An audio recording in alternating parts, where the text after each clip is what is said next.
Alors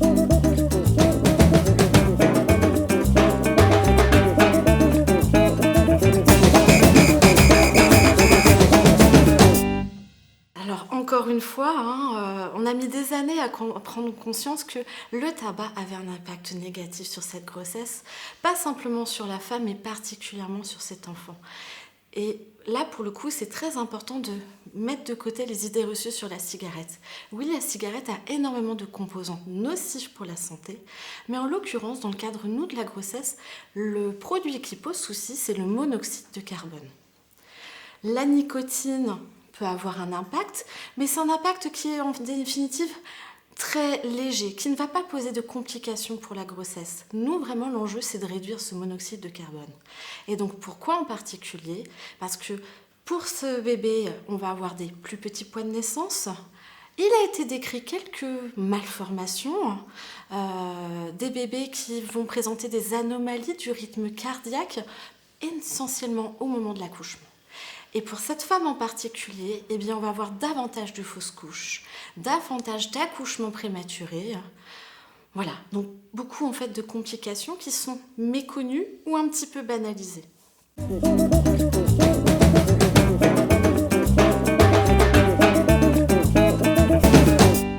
Alors, monoxyde de carbone va venir prendre la place de l'oxygène dans la circulation sanguine. Donc, tout simplement, ce placenta qui vient nourrir ce fœtus et donc tous les organes annexes vont être moins oxygénés. Et en étant moins oxygénés, ils vont moins bien se développer.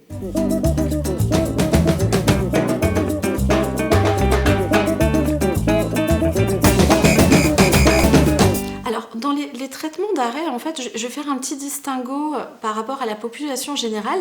Il y a les traitements vraiment qui permettent d'arrêter et les traitements qui permettent de compenser. Les traitements pour compenser, c'est les traitements qui vont en fait avoir de la nicotine, donc effectivement les patchs, les gommes, les comprimés, les inhaleurs, enfin voilà, maintenant il y en a un grand panel.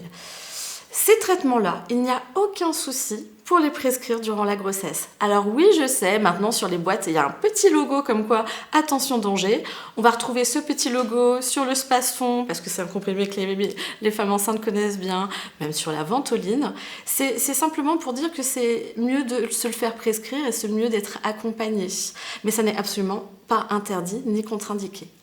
Par contre, les traitements d'arrêt pur, tire-champix ou autres, ça c'est complètement contre-indiqué et interdit durant la grossesse.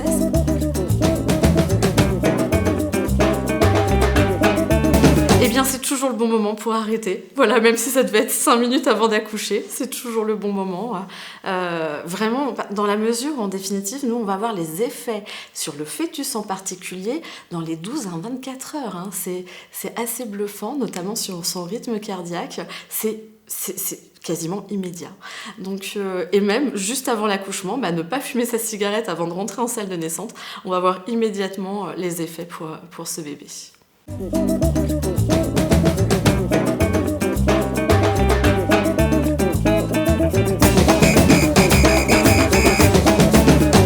Alors c'est quelque chose qui, quand pour le coup, nous on accompagne les femmes et qu'on échange avec elles, y a quelque chose qui revient souvent. Et elles le disent bien, c'est qu'en fait, elles avaient arrêté de fumer pour leur bébé.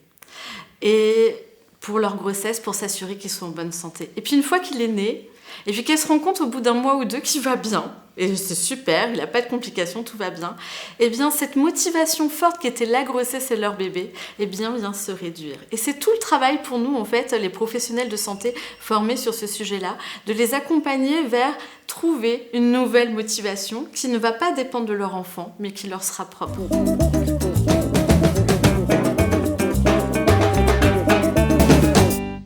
Tout simplement de ne pas hésiter à en parler. D'en parler à son conjoint, d'en parler à ses proches, d'en parler aussi et surtout à des professionnels de santé sensibilisés et en capacité de l'accompagner. Elle n'est pas obligée de vivre ça seule à la dure. Il y a vraiment tout un tas d'adaptations qu'on peut mettre en place pour l'aider à le vivre au mieux. Parce que vraiment, ce message que j'ai envie qu'elle retienne, c'est que nous, on a envie qu'elles vivent une grossesse la plus agréable possible. Elles ne vont pas forcément en vivre 36 dans leur vie. Donc pour nous, c'est vraiment important qu'elles puissent le vivre le plus sereinement possible.